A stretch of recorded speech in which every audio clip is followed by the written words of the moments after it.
एक औरत आई और अल्लाह के नबी के पास आकर बैठ गई। उसके ना बाप थे ना भाई था, कोई नहीं था, चाचा कोई नहीं था।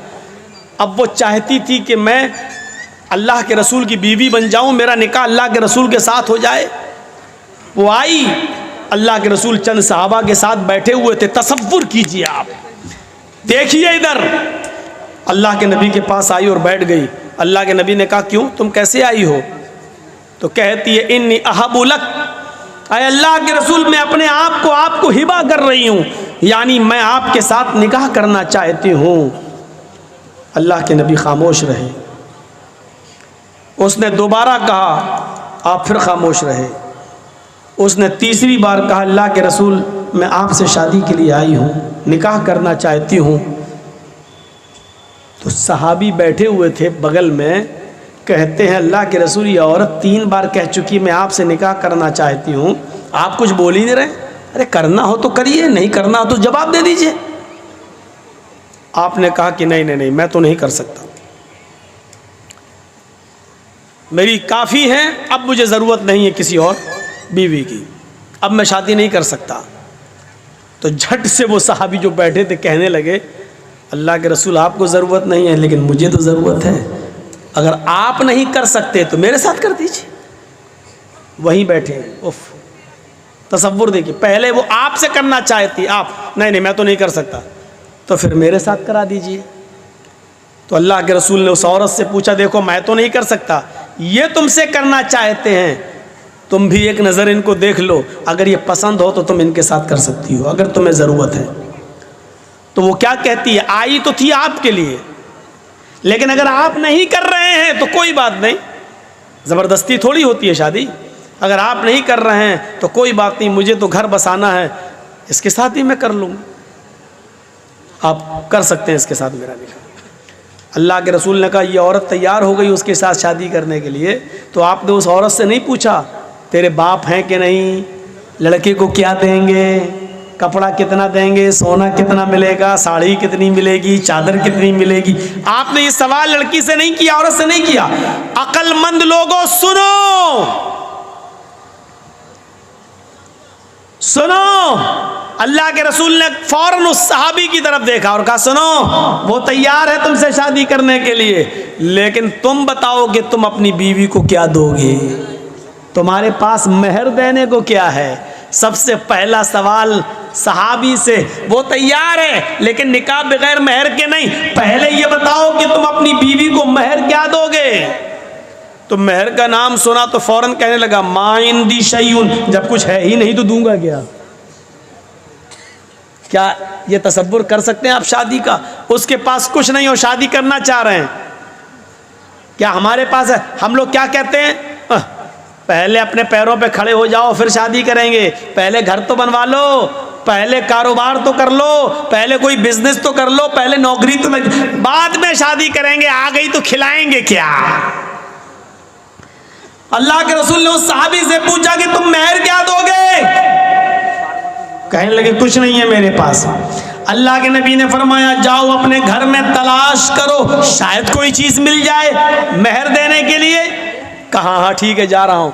गया घर, अपनी माँ से, अपनी बहन से और जो घर में होते उनसे पूछा कि कुछ है, सब ने जवाब दिया कुछ नहीं है। कहा क्यों, का शादी करना चाहता हूँ, मेहर देने के लिए कुछ नहीं है, घर में बहुत कुछ ढूंढा कहता कुछ नहीं मिला। आया कहा अल्लाह के नबी सल्लल्लाहु अलैहि वसल्लम घर में मैंने बहुत कुछ ढूंढा, कुछ मिला ही नहीं, है ही नहीं, मैं क्या दूंगा, है ही नहीं मेरे पास मेहर देने को। अल्लाह के नबी सल्लल्लाहु अलैहि वसल्लम ने फिर उसको दोबारा भेजा।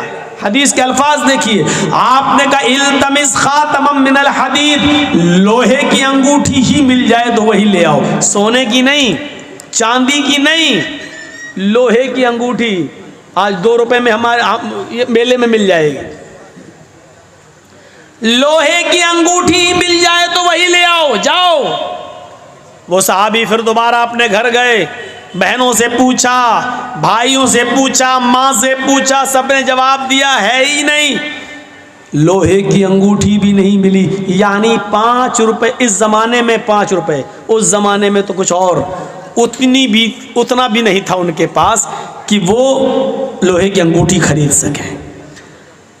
आते हैं और कहते हैं माँ वजदतु खातमम मिनल हदीद, आए अल्लाह के रसूल मुझे लोहे की अंगूठी भी नहीं मिली और इतना है नहीं मेरे पास कि लोहे की अंगूठी खरीद सकूं, नहीं है। मायूस हो गए। अल्लाह के नबी ने कहा ताज्जुब है, तुम्हारे घर में कुछ नहीं है और चले निकाह करने, लोहे की अंगूठी भी नहीं है, फिर मेहर क्या दोगे? कहता एक चीज है, याद आया। अब देखिए याद भी आई तो क्या चीज याद आई, आपको भी हंसी आएगी। कहा क्या है? बोलो बोलो जल्दी बोलो क्या है? कहता इंदी इजारुन, एक लुंगी है मेरे पास, तहबंद लुंगी। अल्लाह के नबी ने कहा अच्छा जाओ जाओ जाओ उसी को ले आओ। तो कहा अल्लाह के रसूल क्यों? अरे वही तुम अपनी होने वाली बीवी को मेहर में दे दो लुंगी। कहा अल्लाह के रसूल इसको दे दूंगा तो बांधूंगा क्या मैं? वही तो पहन के सोता हूं मैं, वही तो घर में रहता हूं तो वही तो पहनता हूं मैं। तो अल्लाह के रसूल ने कहा वो पुरानी लुंगी है कि हाँ। तो कहा वो भी तू नहीं दे सकता है? कहा वही एक तो है जो पहन के सोता हूं मैं और कुछ नहीं है मेरे पास। तो कहा वो भी नहीं दे सकता? कहा आधी दे दूंगा, उसको फाड़ देता हूं, आधी दे देता हूं। तो अल्लाह के रसूल ने कहा फिर आधी उसके किस काम की है? जब तू लुंगी को आधा कर देगा, दो टुकड़ों में बांट देगा और आधा उसको देगा तो आधे उसकी कोई काम की नहीं रहेगी, और फिर आधी तेरे पास रहेगी वो भी किसी काम की नहीं रहेगी, फिर तू बांध भी नहीं पाएगा। अरे देना तो पूरी दे। उसने कहा अल्लाह के रसूल आधी मेरे पहनने के काम नहीं आएगी लेकिन बिछा के बैठने के काम तो आ जाएगी। नहीं नहीं पूरी तो नहीं दूंगा, चाहे निकाह हो या ना हो मेरा, पूरी नहीं दे सकता। ओफो, इतना भी नहीं और निकाह। तसव्वुर कीजिए आप, हमारे ज़माने में हो सकता है कुछ ना हो निकाह? बनते हैं हम अपने आप को अहले हदीस, बनते हम अपने आप को मुसलमान, बनते हम अपने आप को मोहम्मद रसूलुल्लाह के मानने वाले। और मोहम्मद रसूलुल्लाह की ये शादी जो आप करवा रहे हैं एक सहाबी के साथ, तसव्वुर कीजिए हमारे समाज में नहीं है। अल्लाह के रसूल एक लुंगी है आधी दे सकता हूं, आपने कहा आधी ना तेरे काम की ना उसके काम की, बोला पूरी नहीं दे सकता। मायूस हो गया, बैठ गया, जाने लगा। आपने कहा कहाँ जा रहे हो? जा रहा हूँ खेती करूंगा, कुछ बाड़ी करूंगा, खेती बाड़ी करूंगा, जा रहा हूँ, हल चलाऊंगा, खेत जोतूंगा, काम करूंगा, मेहनत करूंगा, क्या करूंगा यहाँ? बड़े मुश्किल से सोचा था कि आई है परेशान, इससे शादी हो जाएगी, जब मेहर में अटक गया मैं तो। आपने कहा इधर आओ, अगर तेरे लिए मोहम्मद रसूलुल्लाह की शरीयत ने भी कोई रास्ता न निकाला तो कौन रास्ता निकालेगा? फिर तेरे लिए कौन सा मजहब रास्ता निकालेगा? फिर कौन सा दीन तेरे लिए रास्ता निकालेगा? क्या किसी के पास कुछ भी ना हो तो क्या उसको शादी करने का हक नहीं है? क्या उसको अपनी पाकीज़गी के साथ जिंदगी गुजारने का हक नहीं है? बैठो। बैठ गया। आपने कहा ये बताओ तुम्हें कुरान कितना याद है? और सुनो मुसलमानों, चादर नहीं है, लोहे की अंगूठी नहीं है, कपड़ा नहीं है, कुर्ता नहीं है, पैजामा नहीं है, पूरे घर का सरमाए में एक लुंगी है, वो भी पुरानी, और वो भी पूरी की पूरी देने के लिए तैयार नहीं है।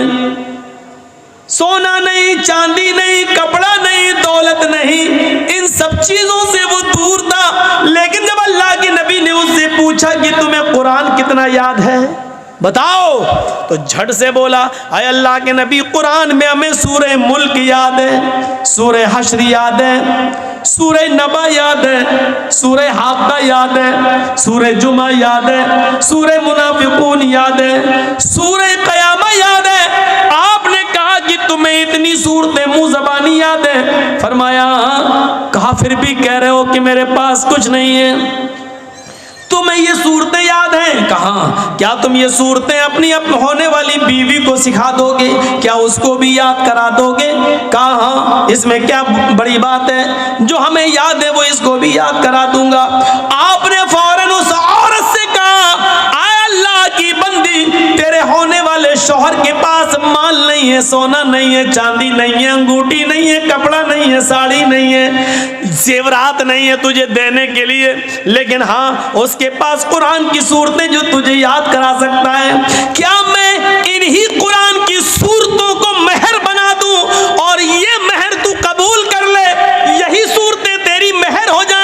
यानी तेरा शौहर तुझे ये सूरतें याद करा दे, तेरा पति तुझे ये सूरतें याद करा दे और तू इसी को अपना मेहर मान ले। क्या ये मुमकिन है? क्या तू ऐसा कर सकती है? क्या मेहर में तू इन सूरतों को ले सकती है? चीख पड़ी, आय अल्लाह के नबी बस कीजिए, बस कीजिए। जिस औरत के निकाह में कुरान की सूरतें मेहर बन जाएं, जिस औरत की निकाह में कुरान की आयतें, कुरान की सूरतें मेहर बन जाएं, उससे ज्यादा बाबरकत निकाह किसका हो सकता है? उससे ज्यादा खैर बरकत वाला निकाह किसका हो सकता है? फिर अल्लाह के नबी सल्लल्लाहु अलैहि वसल्लम ने खड़े होकर निकाह पढ़ा दिया और उस औरत को खुद काजी बन गए। और उसके चूंकि बाप नहीं थे, माँ नहीं थी, चचा नहीं, भाई नहीं, कोई नहीं था, तो खुद अल्लाह के नबी सल्लल्लाहु अलैहि वसल्लम उसके वली और सरपरस्त बन गए। जिसका कोई ना हो तो काजी वली बन सकता है, निकाह पढ़ाने वाला वली बन सकता है। फिर अल्लाह के नबी सल्लल्लाहु अलैहि वसल्लम उसके वली बन गए, उसके सरपरस्त बन गए और आपने उस औरत का निकाह उसी जगह पर कर दिया है। न बारातियों का पता था, न हाथ में मेहंदी लगाई गई है, न हल्दी मली गई है, न ओवटना मला गया है, न लड़की वाले लड़के देखने आए हैं, न लड़के वाले लड़की देखने, न चोरों का पता, न डाकुओं का पता, न जहेज का पता।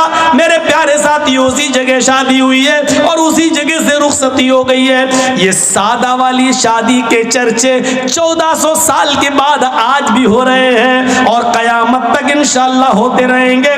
तुम्हारी शादियां इतनी महंगी कि शैतान भी पनाह मांगे। बताइए उसके चर्चे कितने दिन होते हैं? ज्यादा से ज्यादा 1 महीना, 2 महीना, 1 साल।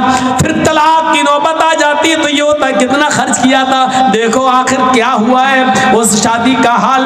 मेरे भाइयों, इतनी संजीदगी के साथ की गई शादी के चर्चे 1400 साल के बाद हो रहे हैं और कयामत की सुबह तक होते रहेंगे, क्योंकि हमेशा सादगी के चर्चे होते हैं, हमेशा सादगी मिसाल बनती है, हमेशा सिंपलिटी मिसाल आइडियल बनती है। मेरे भाइयों, शोहरत और रिया नमूद मेरे भाइयों आइडियल नहीं बनती है। निकाह आसान करो, निकाह आसान करो। ये आसान शादियां थी। हीरो होंडा, यामा और आजकल कौन कौन सी चलने लगी, अपाचे। और हम तो चलाना भी नहीं जानते, इसलिए हमें तो गाड़ियों के बस 3-4 ही के नाम याद हैं। ये सब गाड़ियां आज चल रही हैं और मांग रहे हैं, और फिर इस गाड़ी पे बैठ के ऐसे जाता दामाद, शर्म भी नहीं आती है उस भीख में मिली हुई गाड़ी पर बैठने में। और इंटरनेशनल फकीर बना बैठ के चला रहा, फिर भी शर्म नहीं आ रही, चला रहा। कैसे तेरा ज़मीर कैसे गवारा कर लेता है उस गाड़ी पर बैठने पर? तेरा दिल कैसे बर्दाश्त कर लेता है ससुर की तरफ से भीख में मिली हुई उस गाड़ी पर बैठने पर? मौलाना जर्जीज भिगो भिगो के मार रहे हैं जूते। कैसे ज़मीर गवारा कर लेता है? अब कहाँ यार, अरे गाड़ी कब ली? नहीं, मिली है। किस शादी में मिली, शादी में। फख्र से कह रहा है, अबे ये बोल भीख में मिली है। ये क्यों कहता है शादी में मिली है? ये क्यों कहता है जहेज में मिली है? ये क्यों नहीं बोलता है मुझे मेरे ससुर ने इंटरनेशनल भिखारी समझ के भीख में दी है? सही जुमला ये है, ये बोलना चाहिए था। सच बोलने में शर्म आती है, सच्चाई कड़वी होती है ना। ये बोलो, सबसे ज्यादा सटीक जुमला यही है। आप हंसिए मत, कितने मौलवी भी इसी में नंगे हैं। हम जैसे बहुत से मौलवी भी इसी फहरिस्त में आते हैं, वो भी मोटरसाइकिल मांगते हैं। हम इंटरनेशनल फ़कीर सबको बोल रहे हैं, जिसने मांगी है और जिसको मिली उसको बोल रहे हैं। सब तोहफे में मिली। क्या नाम दिया जाता है शादी में? लड़की के बाप ने लड़के को तोहफे में दी है। वाह साहब, तो फिर पुलिस वालों को हम जो 100-200 रुपए दे देते हैं ट्रक आगे बढ़ाने के लिए, फिर इसको रिश्वत क्यों कहते हो? इसको भी कहो कि पुलिस को हमने तोहफा दिया है और हमारा ट्रक छोड़ दिया है। फिर नाम बदल देने से, मैंने पहले ही कहा, हैसियत नहीं बदल जाती है। भीख का नाम तोहफा रख दो तो वो भीख भीख ही रहेगी, तोहफा नहीं हो जाएगा। रिश्वत का नाम तोहफा रख दो, रिश्वत रिश्वत ही रहेगी, तोहफा नहीं हो जाएगा। शराब का नाम दवा रख देने से दवा नहीं हो जाएगी, वो शराब ही रहेगी। याद रखिएगा, हैसियतें नहीं बदलती हैं, हैसियतें। हमें इस बात को सोचना पड़ेगा, इस बात पर गौर करना पड़ेगा। इसलिए फिर कहता हूं मेरे भाइयों, शादियों के अंदर आसानियां पैदा करो, आसानियां। ये समाज के सुधारने के लिए बहुत जरूरी है। वरना देख लो जहेज की वजह से कितनी लड़कियां मारी गई, कितनी लड़कियां बेची गई, कितनी लड़कियां नीलाम हुई। मैं उस तरफ नहीं जाना चाहता हूं। इस तरफ जाएंगे तो रात बीतेगी और इसके अलावा कुछ नहीं। मेरे प्यारे साथियों, आप उन पुरानी दास्तानों को भी पढ़िए, उन दास्तानों को भी पढ़िए, उन दास्तानों को भी पढ़िए और सुनिए। तो अब आइए तीसरी आयत की तरफ। दो आयतें मैंने पढ़ी, पहली वलक़द कर्रमना बनी आदम, और दूसरी या अय्युहन्नास इन्ना खलक़नाकुम मिन ज़करिन व उन्सा। हमने सारी इंसानियत को एक ही माँ, एक ही बाप से पैदा किया, एक ही मर्द से, एक ही औरत से पैदा किया। तुम्हारा बाप एक है, तुम्हारी माँ एक है, कोई छोटा नहीं है, कोई बड़ा नहीं है। कुल्लुकुम मिन आदम व आदम मिन तुराब। तुम सब आदम की बेटी और आदम मिट्टी से बने थे। तुम सब मिट्टी की औलाद हो, मिट्टी के हो। गौर कीजिए, इस जुमले ने सबको खदेड़ कर रख दिया है। तुम बादशाह हो फिर भी मिट्टी से, हम फकीर हैं फिर भी मिट्टी से। हमारी और तुम्हारी पैदाइश में फर्क नहीं है। तुम भी मिट्टी से बने हो, हम भी मिट्टी से। तुम बादशाह हो, हम फकीर हैं, लेकिन तुम्हारा बाप भी आदम और हमारा बाप भी आदम, तुम्हारी माँ भी हव्वा और हमारी माँ भी हव्वा। इस जुमले ने बादशाह को नीचे लाकर खड़ा कर दिया और एक गरीब को हिम्मत दी कि हम भी बादशाह के मुकाबले में उसके भाई हैं। मेरे भाइयों, फकीर को, गरीब को बादशाह के मुकाबले में लाने वाला अगर कोई जुमला है तो यही जुमला, कुल्लुकुम मिन आदम व आदम मिन तुराब। तुम सब आदम के बेटे, तुम सब कुल्लुकुम मिन आदम, तुम सब आदम की औलाद हो। वो आदम मिन तुराब, और आदम मिट्टी से पैदा हुए थे, लिहाजा तुम सब मिट्टी से पैदा हुए हो। मेरे भाइयों, इस जुमले ने फकीर को बादशाह के सफ में लाकर खड़ा कर दिया और बादशाह को भी सोचने पर मजबूर कर दिया कि मैं फकीर से अफजल नहीं हूं। और यही वजह है कि बादशाह अपने दरबार में ऊंची कुर्सी पर बैठ सकता है। मौलवी जर्जीस जलसे पे आएगा तो स्टेज लगाएगा, स्टेज पर भी कुर्सी लगेगी, हम स्टेज पर कुर्सी पर बैठ सकते हैं। लेकिन जब मस्जिद में जाएंगे तो आपके सफ में ही हमें बैठना पड़ेगा। न हम बड़े होंगे न छोटे होंगे। अगर देर से गए तो हमें पीछे जगह मिलेगी। मौलवी जर्जीस को ये पावर नहीं है कि आगे सफ से किसी आदमी को हटाकर पीछे कर दे और खुद आगे बैठ जाए। शरीयत मौलवी जर्जीस को इस बात की इजाजत नहीं देती है। अपने अपने घरों में तुम बड़े बन सकते हो, बनो। मेरे घर में आना है तो बराबर की हैसियत से आना है।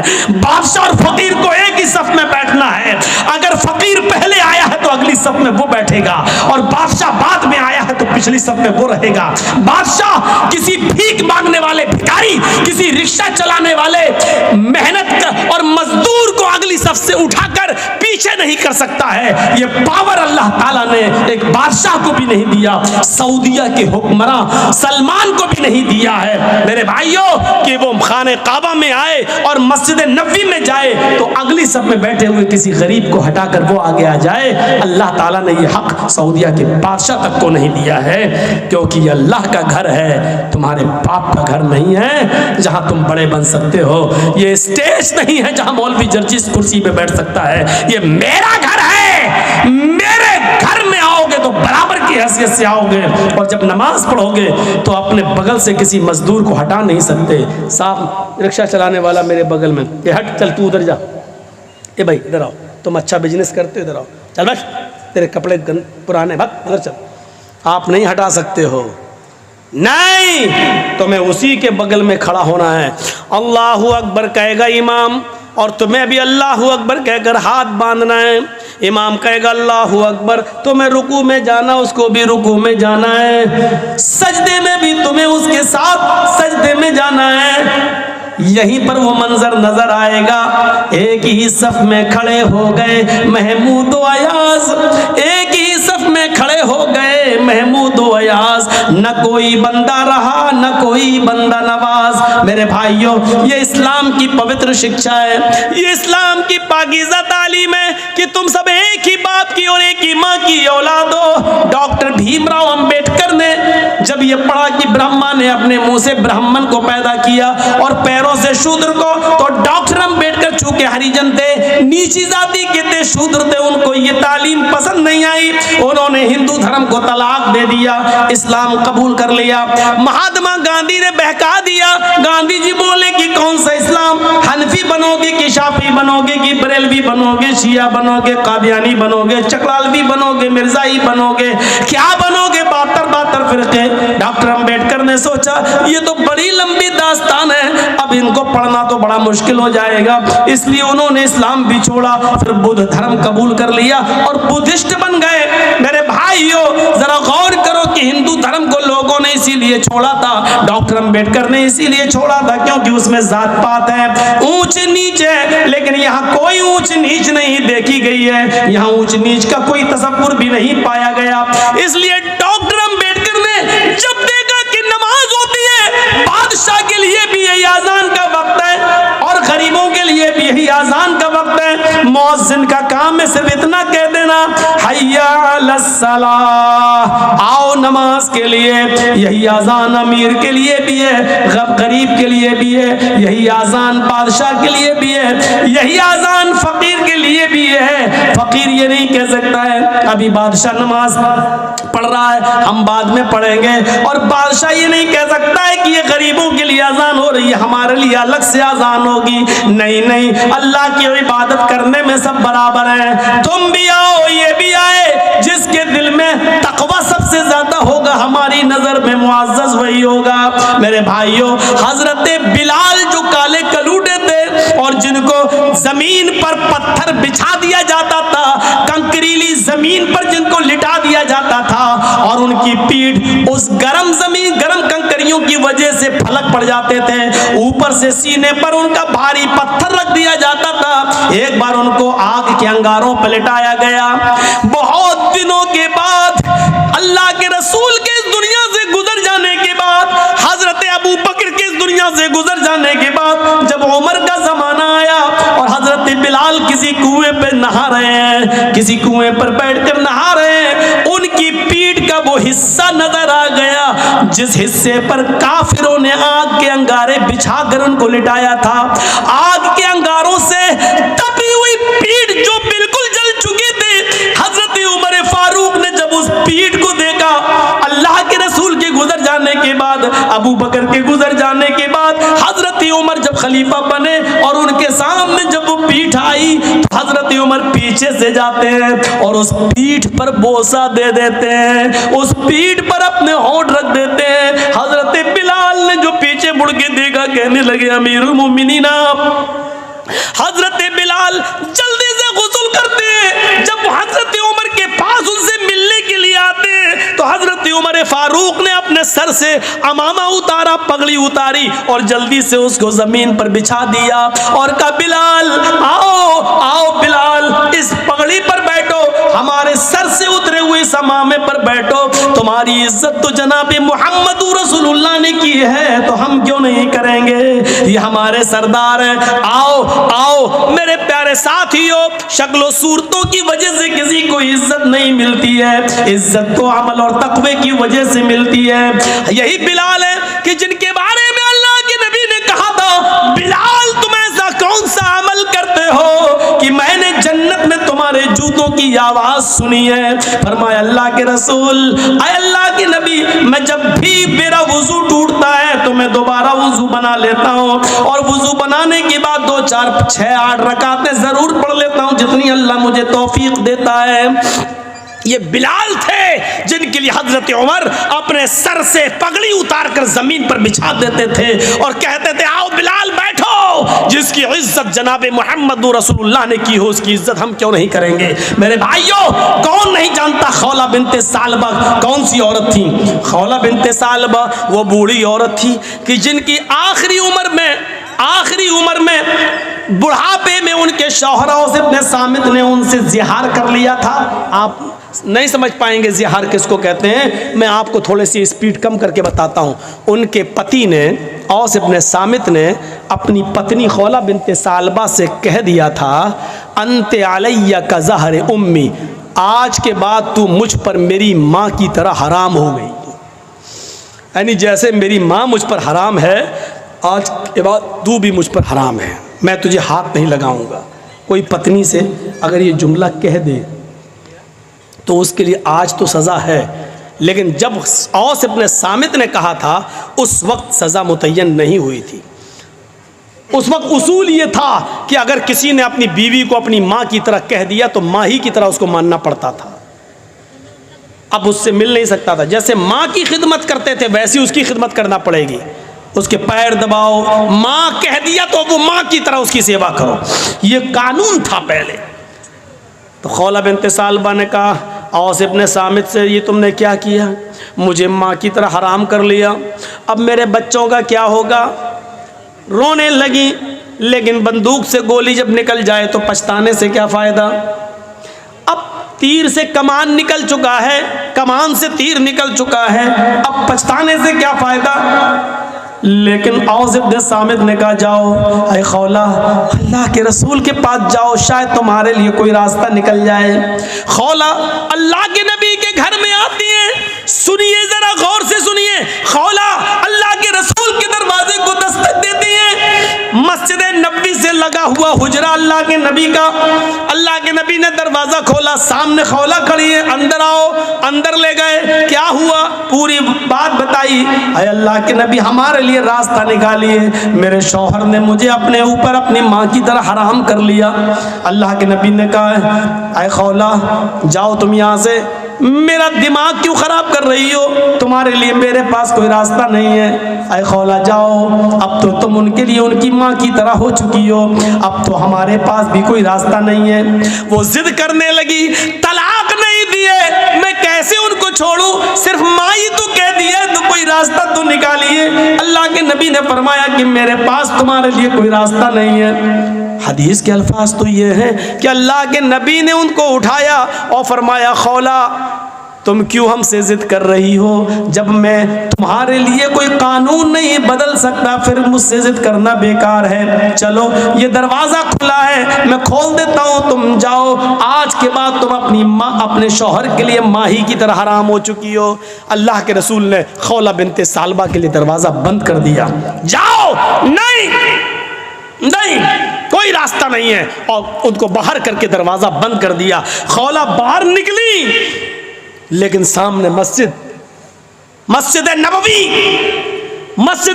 की चौखट देखती है, घुसती है और मस्जिद नबवी के दरवाजे पर पैर रखती हैं तो अल्लाह के रसूल का दरवाज़ा देखती हैं, नबी की चौखट देखती हैं। एक तरफ मस्जिद को देखती हैं, एक तरफ नबी की चौखट को देखती हैं। चेहरे पे मुस्कुराहट आती है खौला बिन्त सालबा के, और क्या कहती है, आए मोहम्मद सल्लल्लाहु अलैहि वसल्लम, कहो जोर से सल्लल्लाहु अलैहि वसल्लम, आए मोहम्मद सल्लल्लाहु अलैहि वसल्लम, आपकी चौखट बंद हो गई तो क्या हुआ, आपका दरवाजा बंद हो गया तो क्या हुआ, रब का दरवाजा तो खुला है, रब की चौखट तो खुली है। मस्जिद के अंदर जाती है, कुएं से पानी खींचती है, वुजू बनाती है और उसी मस्जिद नबवी में 2 रकात नमाज पढ़ती है। और 2 रकात नमाज पढ़ने के बाद उस औरत ने, खौला बिन्त सालबा ने अपने हाथ बुलंद कर लिए और कहा, अल्लाह, नबी का दरवाजा बंद है लेकिन तेरा दरवाजा तो बंद नहीं है। इलाल आलमीन, मेरे शौहर ने मुझसे जिहार कर लिया है, अपनी माँ की तरह हराम कर लिया है। बच्चों को प्यार तो मैं दे सकती हूँ, लेकिन खिलाने पिलाने की जिम्मेदारी तो मेरे शौहर की है। आए अल्लाह, मेरे लिए और मेरे हस्बैंड के दरमियान कोई रास्ता निकाल, मेरे और मेरे पति के दरमियान कोई रास्ता निकाल। तेरे नबी की चौखट बंद, तेरे नबी का दरवाजा बंद, तेरे नबी ने रास्ते बंद कर दिए, तेरा दरवाजा खुला है। मैं तेरी चौखट पर सर रखती हूँ, पेशानी रखती हूँ, माथा रखती हूँ। आए अल्लाह, मेरी फरियाद सुन ले।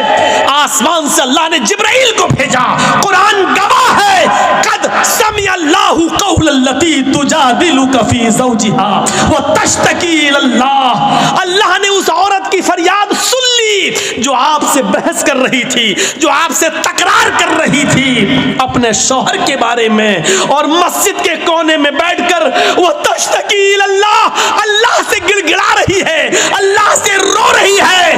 आए बुजुर्गों की चौखटों को छूने वालों, आए मज़ारों की मिट्टियों को चाटने वालों, ये मोहम्मदुर रसूलुल्लाह का दरवाजा जब बंद होता होता है तब रब का दरवाजा खुलता है।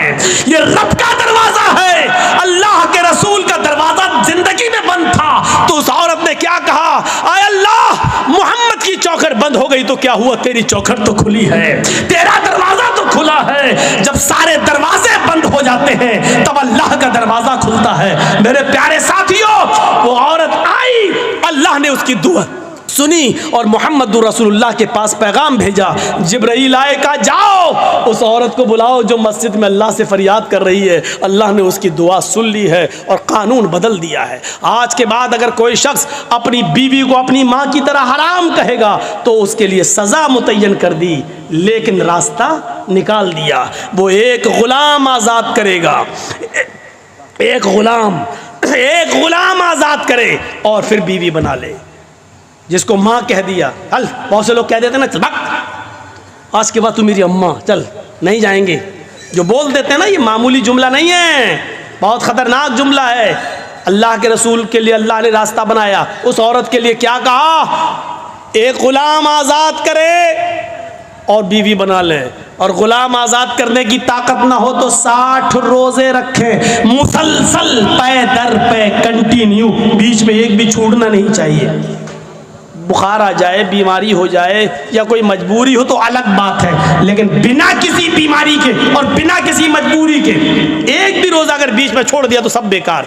मसलन 60 रोज़े रखना, 55 रख लिए, चलो 1-2 दिन आराम कर लेते, 5 ही तो रह गए बाद में पूरे। जहाँ एक छोड़ा 55 बेकार, फिर एक से रखो। शहरैन मुतताबिऐन, कंटिन्यू लगातार आपको रोज़े रखना है 2 महीने तक, 60 रोज़े मुसलसल।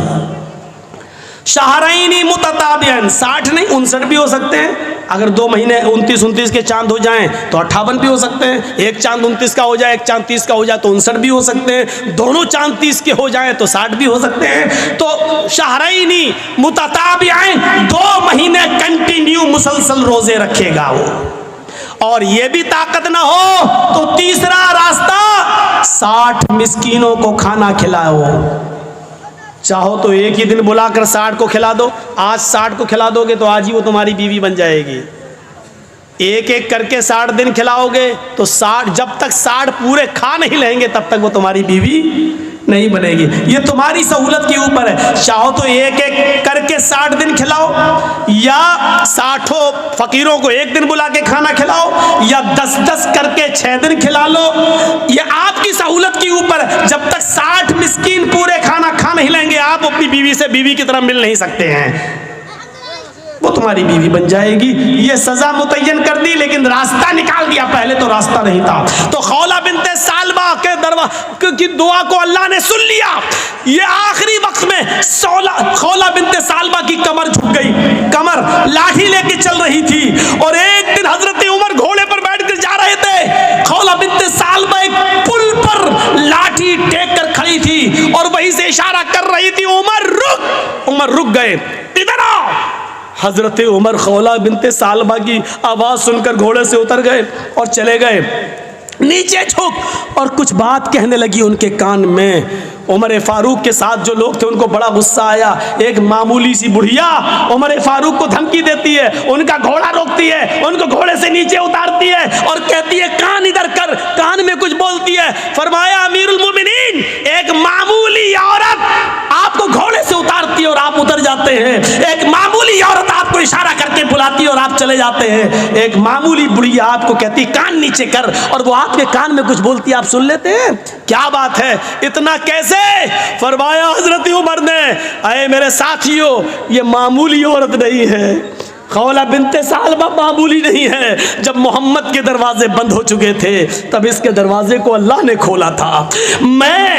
मेरी क्या मजाल जो इसकी नहीं सुनूं। 7 आसमान के ऊपर अर्श पर बैठा हुआ वो अल्लाह जब इस औरत की फरियाद सुनने के लिए तैयार है तो उमर के अंदर ये मजाल नहीं कि वो घोड़ा छोड़ कर आए और इसकी बात न सुने। मेरे अंदर इतनी हिम्मत नहीं है। मेरे प्यारे साथियों, ये थे हुक्मरान जो एक मामूली बूढ़ी औरत की बात को सुनने के लिए चले जाते थे।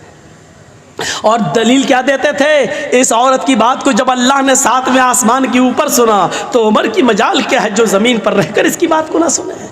नहीं, मेरे अंदर इतनी जुर्रत नहीं है, मेरे अंदर इतनी बहादुरी नहीं है, मेरे अंदर इतनी, तो इस्लाम सहूलत का नाम है, इस्लाम आसानी का नाम है। आप दूसरों के लिए आसानी पैदा करिए, लड़की वालों के लिए मजबूरियां पैदा मत कीजिए। आपको मालूम होगा कि एक सहाबी आए, कितनी इससे ज़्यादा आसानी क्या होगी। एक सहाबी आए, अल्लाह के रसूल मैं तो हलाक हो गया। सुनो, बड़ी हंसी आएगी आपको ये वाक़या सुनकर। आए अल्लाह के रसूल मैं तो बर्बाद हो गया। आपने कहा क्या हुआ? कहा मत पूछो। कहा रहने दो। एक तरफ तो कह रहे हो कि मैं बर्बाद हो गया, मैं पूछ रहा हूँ क्या हुआ। कहा क्या हुआ बताओ ना।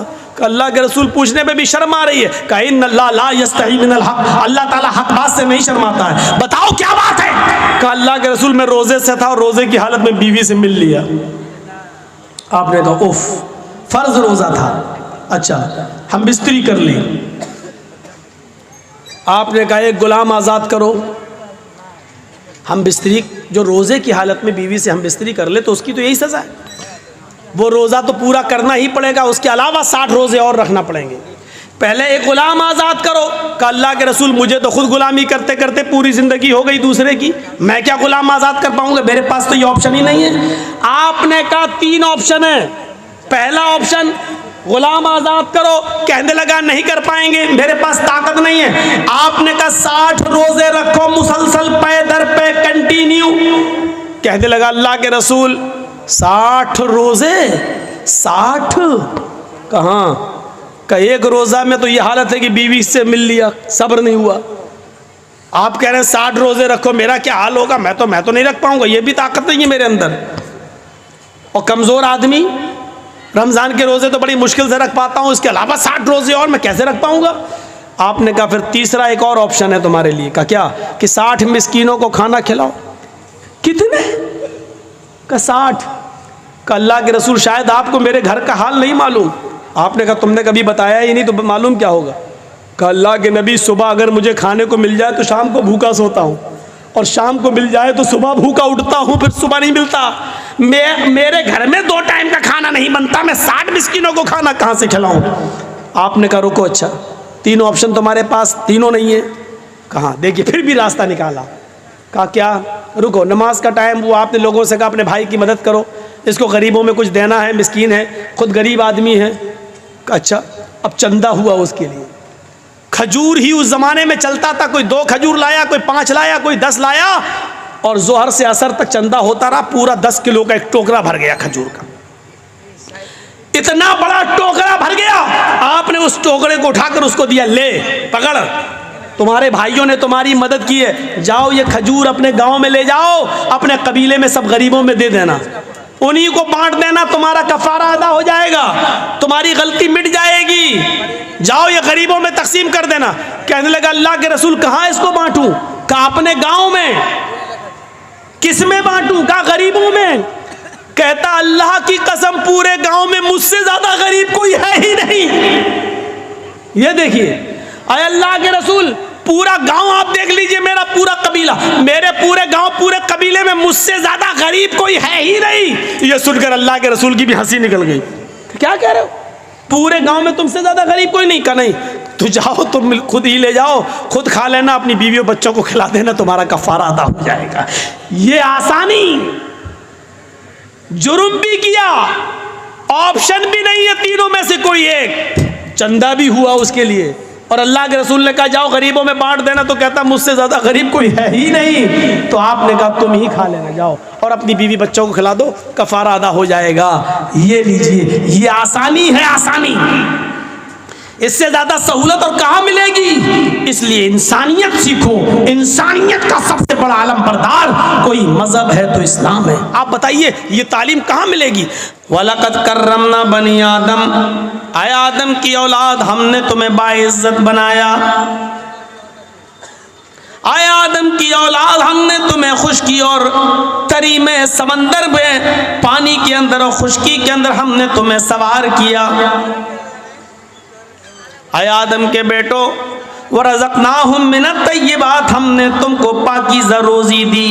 ये सबके लिए है। वफ़ज़्ज़लनाहुम अला कसीरिम मिम्मन खलक़ना तफ़ज़ीला, और आए आदम की औलाद, आए आदम के बेटो, आए हिंदू, आए मुसलमानों, आए सिखों, आए ईसाइयों, हमने तुम्हें बहुत सी मखलूक़ात की ऊपर फजीलत दी है। बहुत सी मखलूक़ात पर फजीलत दी है। लोग वो हदीस पेश करते हैं कि इंसान अशरफुल मखलूक़ात है। ये किसी हदीस से साबित नहीं है, ना कहीं कहा गया है कि इंसान अशरफुल मखलूक़ात है, सबसे अफजल है, ये कहीं नहीं कहा गया है। और जिस हदीस का लोग सहारा लेते हैं वो मौजू और मन घड़त है हदीस, मन घड़त है हदीस। अशरफुल मखलूक़ात नहीं है इंसान। अल्लाह ने ये कहा है हमने बहुत सी मखलूक़ात पर तुमको फजीलत दी है। ये नहीं कहा कि सबसे अच्छी मखलूक इंसान को बनाया, ये नहीं कहा है। क्या कहा? अला कसीरिम मिम्मन खलकना तफजीला, और हमने फजीलत दी। वफ़ज़्ज़लनाहुम अला कसीरिम मिम्मन खलकना तफजीला, हमने जो मखलूक पैदा की है, जो दुनिया में जितनी मखलूक पैदा की है, उनमें बहुत सी मखलूक़ात पर हमने तुमको फजीलत दी है। इसका मतलब ये कि सब पर नहीं दी है, बहुत सी मखलूक़ात पर फजीलत मिली है, लेकिन सबसे अफजल इंसान ही हो ये ज़रूरी नहीं है। तो मेरे भाइयों, इंसान को बाइज़्ज़त बनाया, इससे अच्छी आयत कोई, इससे अच्छी आयत और कौन सी पेश की जाए आपके लिए, जिसमें पूरी इंसानियत को बाइज्जत बनाया गया। मुसलमान अगर इस आयत पर गौर कर लें तो कभी मुसलमान का फेवर नहीं करेगा गलत कामों पर, हिंदू का फेवर नहीं करेगा उसके गलत कामों पर। गलत काम गलत है चाहे वो हिंदू करे, गलत काम गलत है चाहे वो मुसलमान करे। शराब पीना गलत है चाहे वो मुसलमान पिए, शराब पीना गलत है चाहे वो हिंदू पिए। किसी की माँ बहन बेटी के साथ जिना करना गलत है चाहे वो मुसलमान करे चाहे वो हिंदू करे, चाहे वो सिख करे चाहे वो ईसाई करे। चोरी है चाहे वो मुसलमान करे चाहे वो हिंदू करे चाहे वो सिख करे चाहे वो ईसाई करे, गलत है और गलत को गलत कहना चाहिए। मेरे प्यारे साथियों, इसी को कुरान कह रहा है, हमने आदम के बेटो तुम्हें मुअज़्ज़ज़ बनाया है, तुम्हें हमने इज्जत दी है, तुम्हें हमने तकरीम बख्शी है। वलक़द कर्रमना बनी आदम, है आदम के बेटो हमने तुम्हें मुकर्रम बनाया है। तो अल्लाह ने हर आदम के बेटे को मुकर्रम बनाया है, उसकी इज्जत उसके मायार उसके सलाहियत के मुताबिक होनी चाहिए। चाहे वो किसी भी मसलक का किसी भी मजहब का आदमी हो, उसकी इस्तिताअत से उसकी हैसियत से उसकी इज्जत होनी चाहिए। आइए कुरान की दूसरी आयत हम पेश करने जा रहे हैं। इस आयत को आप सुनेंगे तो आप सोचेंगे कि अल्लाह ताला ने सारी दुनिया के इंसानों को तो आपस में भाई भाई बताया, एक ख़ानदान से जोड़ा है, एक कुंबे से जोड़ा है, एक ख़ानदान से जोड़ा है। क्या ख़ानदान के अंदर भी दुश्मनी होती है? या अय्युहन्नास, या अय्युहल्लज़ीना आमनू नहीं है, या अय्युहन्नास इन्ना खलक़नाकुम मिन ज़करिन व उन्सा वजअलनाकुम शुऊबन व क़बाइल लितआरफ़ू इन्न अक्रमकुम इंदल्लाहि अत्क़ाकुम। है संपूर्ण जगत की मानव जाति, है सारी दुनिया के इंसानों, हमने तुम्हें एक ही मर्द और एक ही औरत से पैदा किया। या अय्युहन्नास, है सारी दुनिया के लोगों, इन्ना खलक़नाकुम मिन ज़करिन व उन्सा, हमने तुम्हें एक मुज़क्कर से, एक मुअन्नस से, एक मर्द से, एक औरत से पैदा किया है। तुम्हारा बाप एक है, तुम्हारी माँ एक है, तुम एक ही बाप की, एक ही परम पिता की संतान हो, एक ही बाप की बेटे हो, और एक ही माँ की औलाद। तो तुम्हारी माँ एक है, तुम्हारा बाप एक है। उस बाप को तुम आदम कह लो या वेदों के आधार पर उस बाप का नाम तुम आशू रख लो, तुम एक ही माँ की औलाद हो। कुरान की रोशनी में तुम हव्वा के बेटे बन जाओ, या वेदों की रोशनी में तुम शत्रुपा हिवती की संतान हो। तुम्हारा बाप एक है, तुम्हारी माँ एक है, यानी तुम्हारा खानदान एक है। इस खानदान की बुनियाद पर मसलक मजहब तुम्हारे अलग अलग जरूर हो सकते हैं, लेकिन बाप पेड़ तुम्हारा एक ही है, उससे ये ब्रांचें निकली हैं, उससे ये शाखाएं निकली हैं, लेकिन बाप एक है, माँ एक है, यानी तुम आपस में हो भाई ही। कितनी सरी और साफ और सुथरी तालीम बरक्स ऋग्वेद कहती है और मनुस्मृति कहती है, ब्रह्मा जी ने अपने मुंह से ब्राह्मण को पैदा किया, ब्रह्मा ने अपने हाथों से क्षत्रिय यानी ठाकुर को पैदा किया, ब्रह्मा ने अपनी रान से वेश को पैदा किया और ब्रह्मा जी ने अपने पैरों से शूद्र को, हरिजन को, नीची जाति को अपने पैरों से पैदा किया। ये जात और पात का बंटवारा कर दिया मनुस्मृति ने। मनुशास्त्र उठाकर देखिए आप, यहां से आप अंदाजा लगा सकते हैं कि जिस धर्म के अंदर यह कहा जाए कि अल्लाह ने, ब्रह्मा ने अपने मुंह से ब्राह्मण को पैदा किया, ये सर जो सबसे अच्छा हिस्सा कहलाता है पूरे शरीर का, इस सर से, इस मुंह से, यहां से यहां तक लेके सर से कौन पैदा हुआ है? ब्राह्मण। और ब्रह्मा जी के हाथों से कौन पैदा हुआ है? ठाकुर, छत्री। और ब्रह्मा जी के रान से, ये घुटने से ऊपर और कमर से नीचे का हिस्सा रान कहलाता है। यहाँ एक कौम है हिंदू धर्म में जो वैश्य कहलाती है, वैश्य। ब्रह्मा जी के रान से वैश्य पैदा हुए और पैरों से शूद्र। शूद्र मतलब हरिजन, नीची जाति। वाल्मीकि हुए या जिनको चमार बोला जाता है वो हुए, ये शूद्र में आते हैं।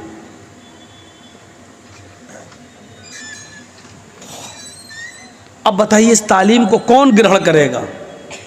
एक तरफ ये तालीम और एक तरफ हाय सारी दुनिया के इंसानों, हमने तुमको एक ही मर्द और एक ही औरत से पैदा किया, तुम्हारा बाप एक, तुम्हारी माँ एक। गौर कीजिए, दोनों तरफ तालीम में आप कुछ मुआजना कर रहे हैं, टेली कर रहे हैं। कंपेयर करिए, आप क्या महसूस कर रहे हैं? आप एक तरफ लिखा ब्रह्मा जी ने अपने मुंह से ब्राह्मण को पैदा किया और सबसे नीचे पैर, निचले हिस्से से शूद्र को पैदा किया। अब दोनों में फर्क देखिए, एक तरफ ब्राह्मण और एक तरफ नीची जाति शूद्र। अब दोनों की तालीम और शिक्षा मनुशास्त्र के मुताबिक देखिए। वेद पढ़ने का अधिकार सिर्फ ब्राह्मण को है। सुनिए, यदि हरिजन शूद्र अगर वेद पढ़ ले तो उसकी जबान काट डालो। देख रहे हैं आप, तालीम देखिए आप।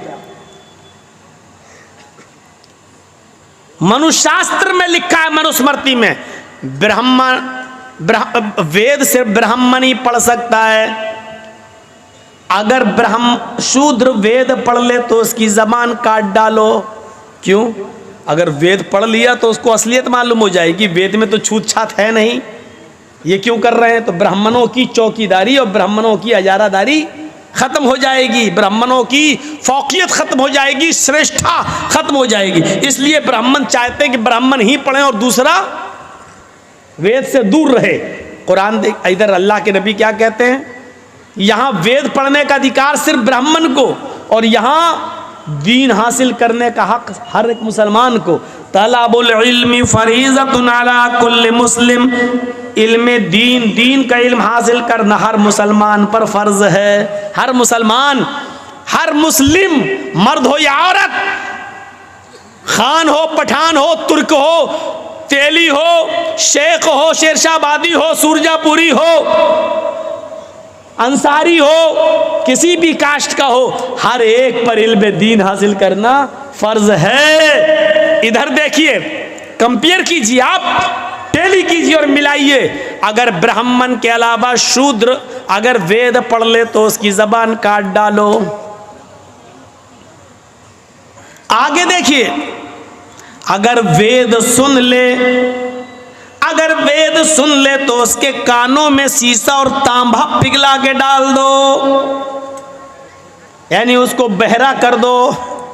इधर अल्लाह के नबी जनाब मोहम्मद रसूलुल्लाह फरमाते हैं, अगर किसी को कुरान पढ़ना नहीं आता है, अगर किसी को कुरान पढ़ना नहीं आता है लेकिन वो किसी को पढ़ते हुए देख रहा है और बैठ के सुन रहा है, तो सुनने वाले को भी उतना ही सवाब मिलेगा जितना पढ़ने वाले को मिल रहा है। गौर कीजिए आप, वो पढ़ रहा है, सुन रहा है, वो पढ़ना जानता है, उसको पढ़ने का सवाब है। ये चाहे नीची कौम का, पहली बात तो इस्लाम में कोई नीची कौम है ही नहीं। ना खान ये कह सकता है कि मैं अंसारियों से अफजल हूं, ना अंसारी ये कह सकते हैं कि मैं तुर्क से अफजल हूं। नहीं, इस्लाम तो यही मिटाना ही आया था, लेकिन इसके बावजूद कुरान, अल्लाह के नबी क्या कहते हैं, अगर नहीं आ रहा तो सीखो, और जो पढ़ रहा है उसको सुनो, सुनोगे तो सुनने पर भी तुम्हें सवाब। इमाम नमाज पढ़ाता हो, तरावी पढ़ रहा है, पढ़ा रहा है, हम उसके पीछे कुरान सुन ही तो रहे हैं, हम थोड़ी पढ़ रहे हैं, वो कुरान पढ़ रहा है। अलिफ लाम मीम ज़ालिकल किताबु ला रैब फीहि हुदल लिल मुत्तकीन, हम उसके पीछे सुन रहे हैं, उसको पढ़ने का सवाब, हमें सुनने का सवाब।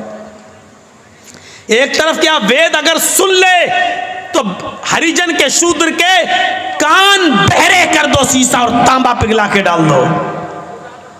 आगे देखिए, ब्राह्मण को अगर शूद्र की कोई लड़की पसंद आ जाए, सुनिए अलल ऐलान तकरीर,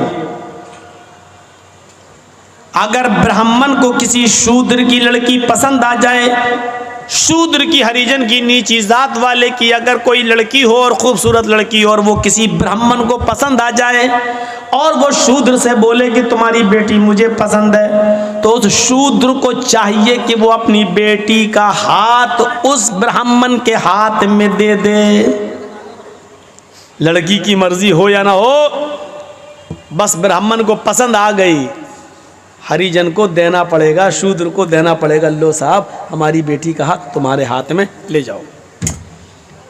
और इसके बरक्स उल्टा हो जाए तो, अगर शूद्र को किसी ब्राह्मण की लड़की पसंद आ जाए और शूद्र ने जबान खोल दी कि मुझे तुम्हारी बेटी पसंद है, तो उस ब्राह्मण को चाहिए कि वो शूद्र को पकड़ के राजा के पास ले जाए, और राजा को चाहिए कि उसकी दोनों आंखें फोड़ दे।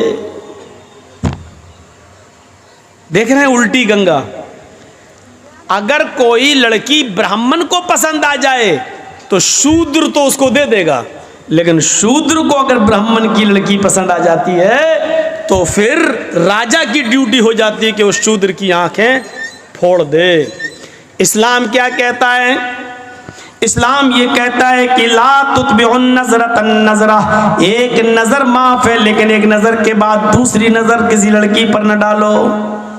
आप चल रहे हैं, कोई वहां से आ रही है, अचानक आंखों से आंखें टकरा गईं, निगाह नीची कर लो, ये पहली नजर माफ है, दूसरी नजर माफ नहीं है। अगर आपने दोबारा उस लड़की की तरफ नजर उठा के देखा तो आप गुनाहगार होंगे, चाहे आप किसी मस्जिद के इमाम ही क्यों ना हो, किसी मदरसे के मौलाना ही क्यों ना हो, आप कुछ भी क्यों ना हो, आपकी कौम कुछ भी क्यों ना हो, आप कितने बड़े क्यों ना हो। मेरे भाइयों, एक तरफ इस्लाम ये पाबंदी आयत करता है कि किसी की माँ बहन बेटी की तरफ कोई किसी की इज्जत व आबरू नहीं लूट सकता है। हाँ, इस्लाम ने इजाजत दे दी है कि कोई किसी के साथ शादी करना चाहे तो कर सकता है, इसमें जात और बिरादरी नहीं देखी जाएगी, सिर्फ तकवा देखा जाएगा, नेक दीनदारी देखी जाएगी और नेकी देखी जाएगी।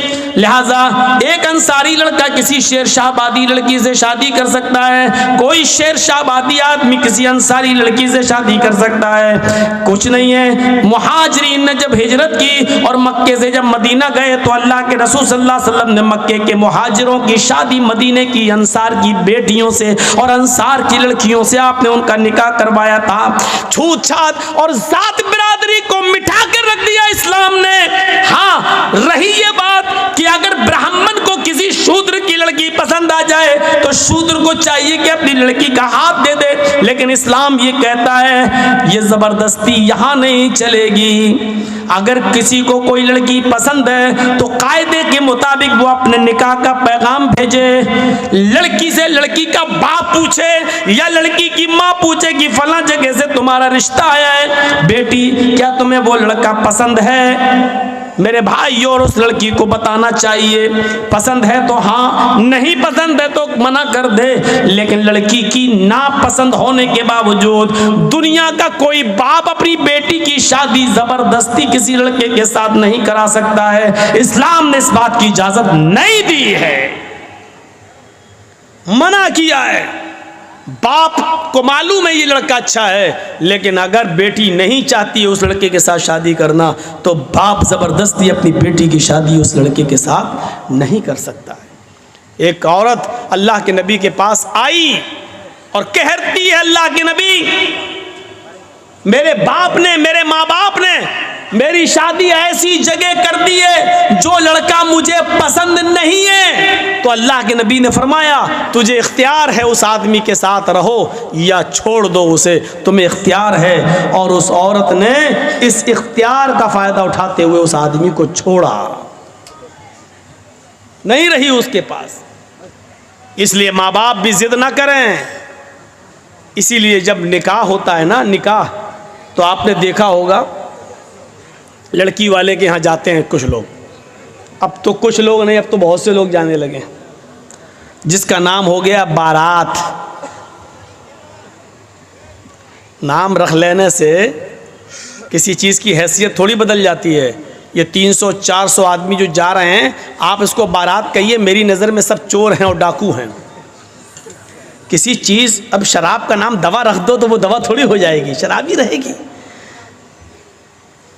पहले ज़माने में जब शुरू में ये बारात की रस्म कहाँ से निकली है?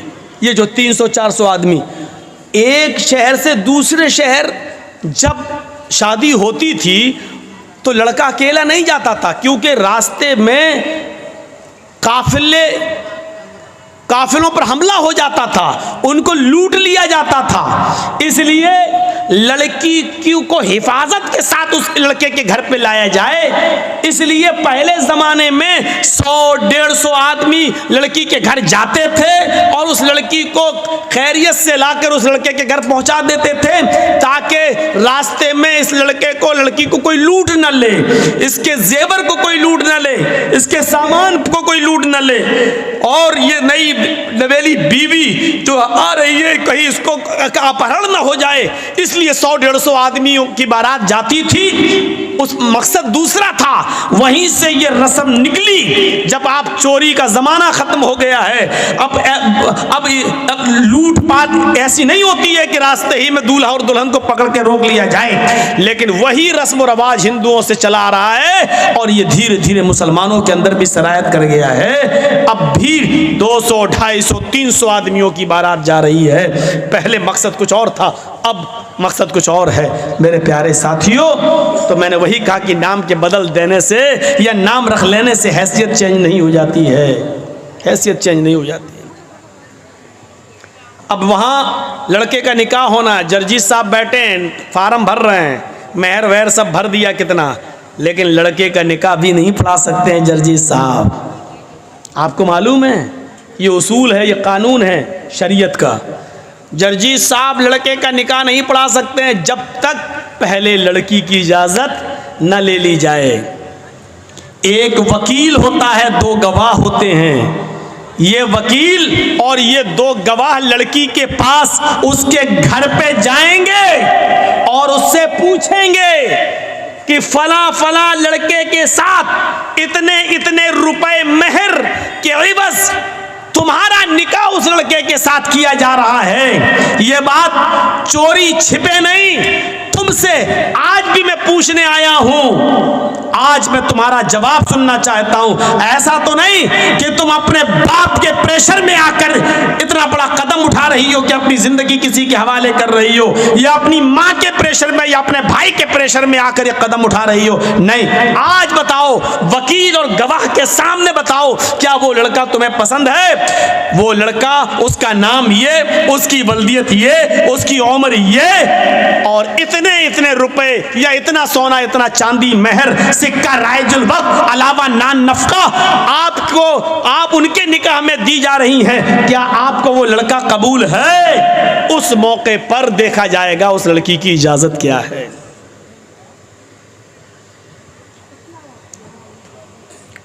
अल्लाह के नबी फरमाते हैं कि अगर वो खामोश रह गई, कुंवारी लड़की, बाकिरा लड़की, अगर वो खामोश रह गई तो यही उसकी इजाज़त है। अगर वो खामोश रह गई, यही उसकी इजाज़त है। यहाँ पर भी जहालत होती है। मालूम है क्या होती है जहालत? उस लड़की के पास उसकी सहेलियाँ बैठी रहती हैं। जब ये पूछा जाता है कि तुम्हें उस लड़के के साथ निकाह किया जा रहा है, क्या तुम्हें कबूल है, तो ये तो बेचारी खामोश है। लेकिन उस मौके पर जो उसकी सहेलियाँ होती हैं उसको बोलती हैं, बोल दो, बोलो, हाँ कबूल है, बोलो। और जब तक वकील सुन नहीं लेता है और गवाह सुन नहीं लेता है कि हाँ इसने कहा कि मुझे कबूल है, तब तक वो दस्तखत नहीं कराता है सिग्नेचर। ये गलत है तरीका, निहायत गलत है तरीका। एक बार पूछो जोर से कि फला फला लड़के के साथ इतने इतने रुपए मेहर के एवज तुम्हारा निकाह उसके साथ किया जा रहा है, क्या तुम्हें वो लड़का कबूल है? वो लड़की सर नीचे कर ले, खामोश हो जाए, तो यही उसकी इजाज़त है। इज़्नुहा सिमातुहा, उसकी खामोशी ही उसकी इजाज़त है बस। और वहीं से उसके दस्तखत करवा लो। चलो नहीं बोलेगी कोई बात नहीं, चलो साइन करो। अगर लड़की ने साइन कर दिए ये उसकी इजाज़त हो गई। और अगर उसको लड़का पसंद नहीं तो वहीं पर वो कह सकती है कि मुझे पसंद नहीं है या मैं निकाह नहीं करना चाहती इससे। फिर उस लड़के का निकाह किसी भी कीमत पर नहीं होगा। लड़के का निकाह लड़की की इजाज़त के बिना नहीं हो सकता है। इसलिए पहले इस्लाम ने ये पावर, ये अधिकार लड़की को दिया है। बारात लेके तुम पहुंच भी गए, तुम्हारे साथ 400 पेटू भी पहुंचे हुए हैं जो लड़की वाले के यहाँ खाने के लिए भूखे भेड़ियों की तरह पहले पहुंचे हुए हैं। और निकाह से पहले नाश्ते का दौर चलता है और नाश्ते के दौर नज़र रखी जाती है कि बाद में ज़िंदगी भर लड़की के बाप को ताने मारे जाएंगे अगर एक भी मिठाई में कुछ गड़बड़ी पैदा हो गई तो। तेरे बाप ने यही बारात में खिलाया था। इसलिए बेचारा लड़की का बाप कर्ज वर्ज लेकर किसी तरीके से इस भूखे भेड़ियों का पेट भरता है और अच्छा से अच्छा खिलाने की कोशिश करता है ताकि ये भेड़िए बाद में मुंह न खोलें। उल्टा सी बुरा हंसी आ रही है, बारात में आप ही लोग तो जाते हो और हंस रहे हो यहाँ बैठकर। ये भूखे भेड़िए कौन है? हम और आप ही तो हैं। सिस्टम बदलिए, सिस्टम बदलिए मेरे भाइयों। खाना पीने का दौर चलता है, अब भी बेचारी लड़की मजबूर होती है क्योंकि वो जानती है कि मेरे बाप का 50-60 हज़ार 1 लाख रुपया इसी में खर्च हो गया है। अब अगर मना करती हो तो काम नहीं चलेगा, मजबूरी में भी दस्तखत करती हैं कुछ लड़कियाँ। इसलिए शादी के मामले में ये सच है कि लड़की बगैर वली के निकाह नहीं कर सकती, ये सच है। लेकिन ये भी सच है कि लड़की की इजाज़त के बिना भी आप किसी लड़के का निकाह उसके साथ नहीं कर सकते। दुनिया के किसी बाप को यह हक नहीं है कि वो अपनी बेटी का निकाह ज़बरदस्ती किसी लड़के के साथ कर दे। आपकी बेटी अगर उस लड़के के साथ निकाह नहीं करना चाहती तो वो निकाह नहीं माना जाएगा, चाहे कितनी आप इजाजत दे दें।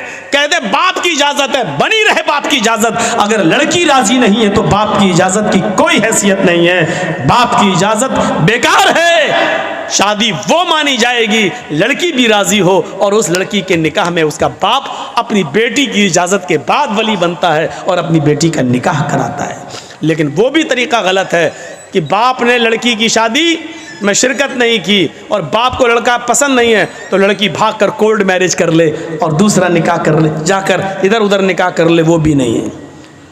कुछ ढकोसले लोग हमारे समाज में ऐसे भी हैं जो लड़की के बाप बन जाते हैं। एक हमारा लड़का किसी दूसरे के गांव से किसी की लड़की भगा के ले आया।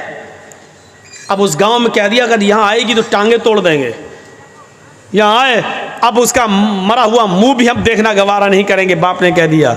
अब वो आपके गांव में आई, आपके गांव का कोई बुढ़ा आदमी तैयार हो जाता, चलो वो बाप नहीं है तो हम बाप बन जाते हैं बेटा तुम्हारे। ये बुढ़ा सबसे पहले जहन्नम में लतियाया जाएगा जो बाप बना। तेरे बाप बनने से तेरी बेटी नहीं हो जाएगी। वो इतना याद रखना, ये समाज के अंदर सबसे बड़ा जुल्म है। और लड़कियों को जो फर्जी माँ बाप मिल जाते हैं, ये हौसले मिल रहे हैं उनको, ये हौसले मिलते हैं इसलिए वो भाग जाती हैं घर से। अरे उस गांव में जाएंगे तो फला का बाप हमारा बाप बन ही जाएगा। यहां से हौसले मिलते हैं और लड़कियां भागना शुरू कर देती हैं अपने घरों से जेवर लेकर। अल्लाह इन बुढ़ों को अक्ल सलीम अता फरमाए जो बाप बन जाते हैं। सुन लीजिए, तुम्हारे बाप बनने से वो बाप नहीं मानी, तुम बाप नहीं माने जाओगे। वो तुम्हारी बेटियां नहीं होंगी। माँ हुन्ना उम्महातुहुम इन उम्महातिहिम अबवाइहिम इल्लल्लाहि वलदनाहुम, तुम्हारी माएँ तो वही होंगी जिन्होंने तुम्हें अपने पेट से पैदा किया है। तुम्हारी बेटियां वही कहलाएंगी जो तुम्हारे नुत्फे से पैदा हुई हैं। हाँ, याद रखना, किसी गैर की बेटी जो भाग कर आई है वो तुम्हारी बेटी कहलाने से बेटी नहीं हो जाएगी। ये बेटी बन जाने के बावजूद और आपका उसको बेटी बना लेने के बावजूद भी अगर कभी वो आपके साथ हज करने जाना चाहे तो वो आपके साथ हज करने नहीं जा सकती है। बेटी और बाप का रिश्ता कहाँ है? इस्लाम आज मुंह बोली बेटी को अपने मुंह बोले बाप के साथ हज करने की इजाजत नहीं देता है। उससे भी उसको पर्दा करना पड़ेगा। मुंह बोला भाई नहीं माना जाएगा, वो अपने मुंह बोले भाई के साथ हज करने नहीं जा सकती है, उससे भी उसको पर्दा करना पड़ेगा। ये तो बहुत दूर की बात है, तुम अपनी बीवी के साथ खाना खा रहे हो और बीवी की बहन आ जाए यानी तुम्हारी साली आ जाए और घर में घुस जाए, तुम्हारी बीवी अपनी बहन को बुला रही है कि इधर आओ तुम भी खाना खा लो। याद रखना, अपनी बीवी की मौजूदगी में भी तुम अपनी साली के साथ खाना नहीं खा सकते हो। अपनी बीवी की परमिशन के बावजूद अपनी साली को मोटरसाइकिल पे बिठाकर बाजार नहीं ले जा सकते हो, उसको उसकी ससुराल छोड़ने नहीं जा सकते हो, उसको स्कूल छोड़ने नहीं जा सकते हो। अगर ससुर ने भी इजाजत दे दी कि मेरे दामाद जी अपनी साली को जरा स्कूल छोड़ाओ, वो कॉलेज में पढ़ने या पढ़ाने जाती है, बीवी की इजाजत के बावजूद, ससुर की इजाजत के बावजूद भी आप नहीं जा सकते हैं और उनकी इजाजत के बावजूद आप ऐसा कर रहे हैं तब भी हराम है, हराम है, हराम है, नाजायज है, नाजायज है, नाजायज है। पर्दा रहेगा, साली को भी पर्दा करना पड़ेगा अपने बहनोई से। यहां तो सालियां सबसे ज्यादा बहनोइयों से मजाक करती हैं। तो जूता कौन छुपाता है? ये रस्म कहां से निकली है? बात थोड़ी सी घूम गई और इधर निकल गई। तो मैं कहना ये चाह रहा था मेरे भाइयों, एक तरफ ये चीज है कि शूद्र की बेटी अगर ब्राह्मण को पसंद आ जाए तो शूद्र को देना पड़ेगी, लेकिन ब्राह्मण को शूद्र की बेटी पसंद आ जाए तो, और शूद्र को पसंद आ जाए तो राजा को चाहिए कि उसकी आंख फोड़ दे। ये जुल्म, ये सितम देखिए आप, ये जुल्म और ये सितम। आसानियां पैदा करो निकाह के अंदर ताकि लोग जिनके घरों में बेटियां बैठी हुई हैं उनके निकाह हो जाए। आज एक मोटरसाइकिल नहीं है देने के लिए, इसलिए उसकी उम्र बढ़ती जा रही है। इस लड़की की उम्र इतनी बढ़ रही है कि उसकी दूसरी बेटी भी शादी के लायक हो गई है। अस्सलाम वालेकुम दोस्तों, उम्मीद करता हूँ आपने इस बयान को पूरा सुना होगा। अगर आपको ये बयान पसंद आया हो तो वीडियो को लाइक और चैनल को सब्सक्राइब करें।